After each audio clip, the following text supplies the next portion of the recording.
Hello class 6, we have already completed chapter number 1 and now we are moving towards chapter number 2. तो chapter number 1 में हमने पढ़ा large numbers के बारे में। इस वाले चैप्टर में हम पढ़ने वाले हैं नेचुरल नंबर्स और होल नंबर्स के बारे में। तो चलिए शुरू करते हैं।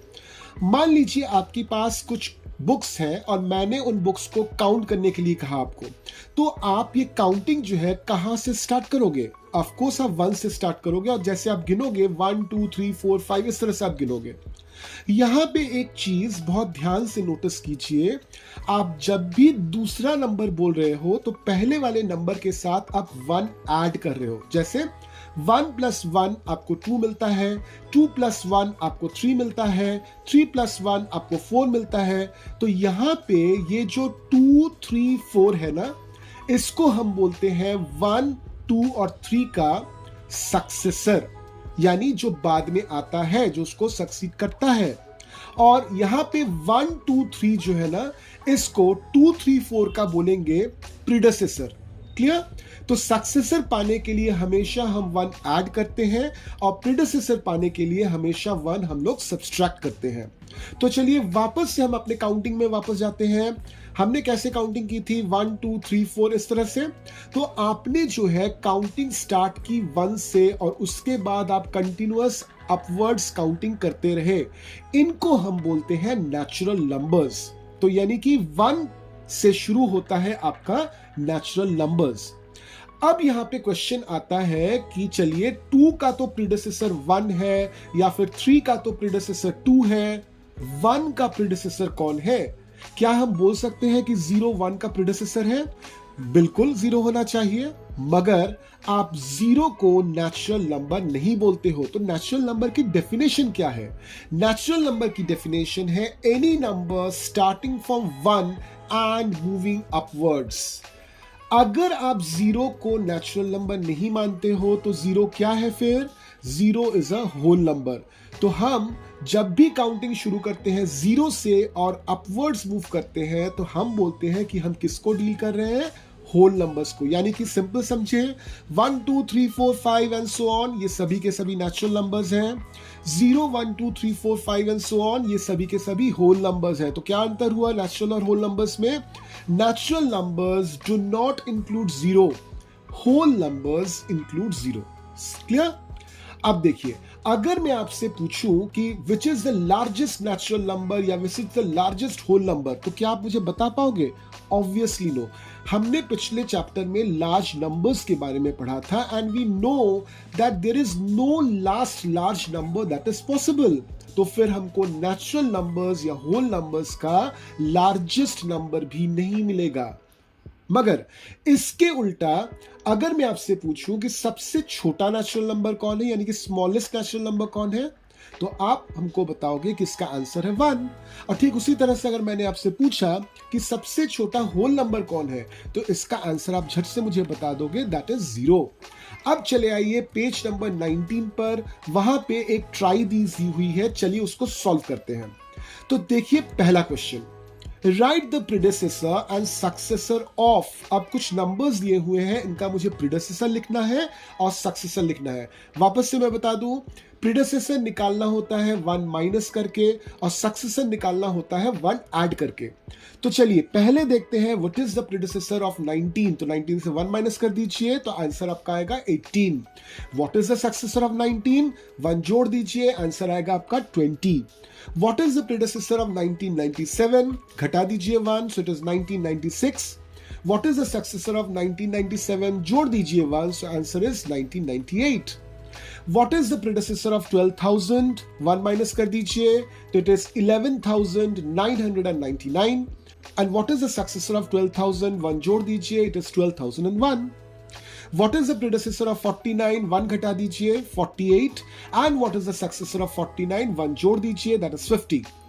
Next is, what is the predecessor of this given number 1 lakh?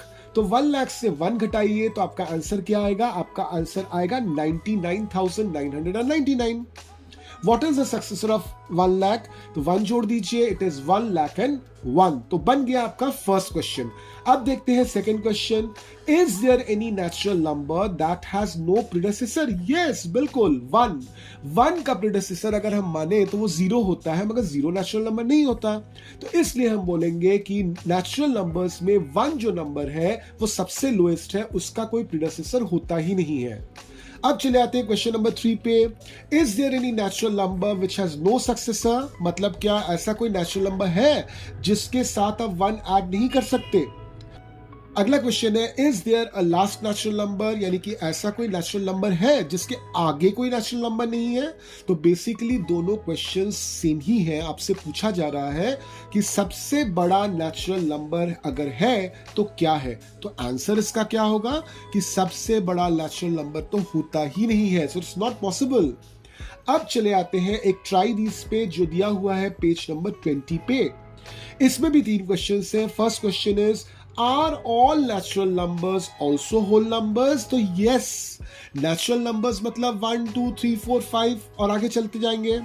whole numbers होता है आपका 0 1 2 3 4 5, यानी कि जितने भी natural numbers हैं वो whole numbers में समा सकते हैं। So all natural numbers are basically whole numbers. Question number 2.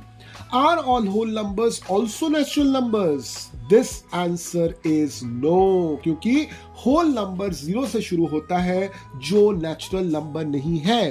तो हम ये तो बोल सकते हैं कि all natural numbers are whole numbers, but इसका रिवर्स नहीं बोल सकते कि all whole numbers are natural numbers। चले आते हैं क्वेश्चन नंबर 3 पे। Which is the greatest whole number? बात घूम फिर के वहीं आ गई। सबसे बड़ा लार्ज नंबर पॉसिबल नहीं है, सबसे बड़ा नेचुरल नंबर पॉसिबल नहीं है, ठीक उसी तरह से सबसे बड़ा होल नंबर भी पॉसिबल नहीं है। ठीक है, क्लियर? अब चलिए, अब मैं आपको बोलता हूं एक स्केल उठाइए। स्केल, रूलर जिससे आप लाइन ड्रॉ करते हो। इस स्केल को बहुत ध्यान से स्टडी कीजिए तो इसमें छोटी छोटी मार्किंग्स बनी होती है जो शुरू होती है 0 से और फिर आगे बढ़ते जाती है। इन मार्किंग्स के बीच का डिस्टेंस देखिए तो आपको मिलेगा कि डिस्टेंस इन मार्किंग्स के बीच का एकदम ही सेम है। अब एक स्केल अगर मैंने आपको ड्रॉ करने को बोला ऑन पेपर, तो ठीक इसी तरह से आप स्केल बनाओगे। एक लाइन आप बनाओगे जिसका स्टार्टिंग पॉइंट एकदम लेफ्ट में 0 होगा और वहां से एक फिक्स डिस्टेंस के बाद आप 1 मार्क करोगे। तो ये 0 एंड 1 का जो डिस्टेंस है ये हो गया आपका यूनिट। इसी डिस्टेंस को लेकर आप 1 से 2 का गैप तैयार करोगे। इस गैप या इस दूरी को तैयार करने के बाद आप वहां पे 2 लिखोगे। इस तरह से आप बढ़ते जाओगे तो ये चीज जो आपकी बन गई इसको हम बोलते हैं नंबर स्केल। ठीक है, तो यहां पे स्क्रीन पे देखिए एक नंबर स्केल दिया हुआ है जहां पे 0 से लेकर 7 तक मार्क किया हुआ है और मैंने आपसे पूछा कि 2 और 6 के बीच का डिस्टेंस मुझे बताइए। तो यहां पे देखिए 2 और 6 के बीच का डिस्टेंस कैसे निकालेंगे। 2 से 3 अगर जाते हैं तो 1 यूनिट होता है, 3 से 4 जाते हैं 1 यूनिट होता है, 4 से 5 जाते हैं 1 यूनिट होता है, 5 से 6 जाते हैं तो 1 यूनिट होता है। अब इन 1 यूनिट्स को ऐड कर दीजिए तो 1 + 1 + 1 + 1 विच इज 4 यूनिट। ठीक है, तो सिमिलरली क्या आप मुझे 3 और 9 का डिस्टेंस बता सकते हो? ट्राई करके देखिए। चले आते हैं अगले में जहां पे मैंने आपसे पूछा कि 4 और 7 इन दोनों में बड़ा कौन है। नंबर लाइन देखिए, आप देखिए 4 और 7 में से कौन सा नंबर लेफ्ट की तरफ है।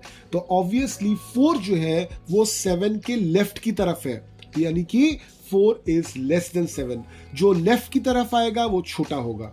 ठीक है, सिमिलरली मान लीजिए मैंने आपसे पूछ लिया कि 20 और 10 में कौन सा बड़ा है। तो ठीक इसी कॉन्सेप्ट से, जिस कॉन्सेप्ट से अभी मैंने क्वेश्चन को बताया, उस कॉन्सेप्ट से इसको भी आप कर सकते हो। ट्राई कीजिए। अब मान लीजिए मैंने आपको बोला कि 12 का सक्सेसर क्या है। तो 12 का सक्सेसर कैसे निकालेंगे? उसके साथ 1 यूनिट ऐड कीजिए तो आप नंबर लाइन में देखिए 12 का सक्सेसर आपको मिल जाएगा 13। अगर मैंने आपसे पूछा 9 का प्रीडिसेसर क्या है, तो नंबर लाइन से 9 से 1 यूनिट माइनस कर दीजिए तो आपका आंसर मिल जाता है 8। अब मान लीजिए मैंने आपको 3 नंबर्स दिए 17, 22, 16। अब मैंने आपसे पूछ लिया कि कौन सा नंबर इन तीनों में सबसे दूर है नंबर लाइन के, दूर मतलब 0 से सबसे दूर है। तो आप क्या करोगे, इन तीनों नंबर्स को नंबर लाइन में प्लॉट कीजिए।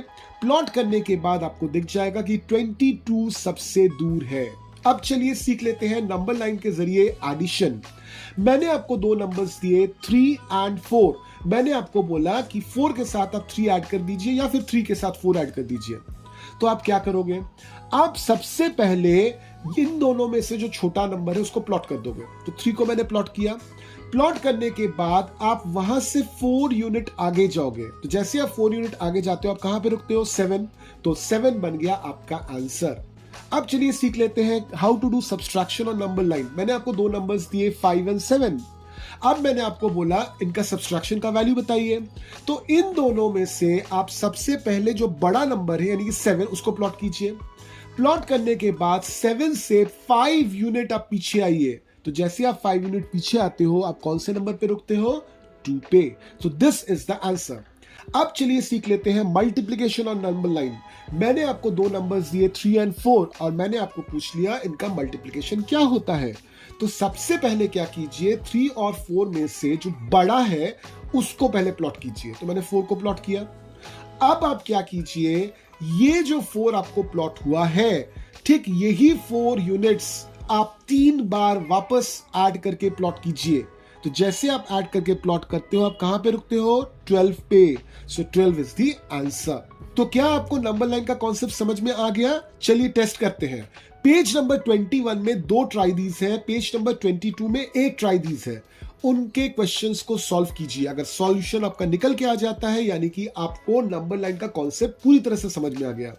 तो इस चैप्टर में इतना ही है। अगले सेशन में हम लोग एक्सरसाइज 2.1 को सॉल्व करेंगे। तो तब तक कीप लर्निंग।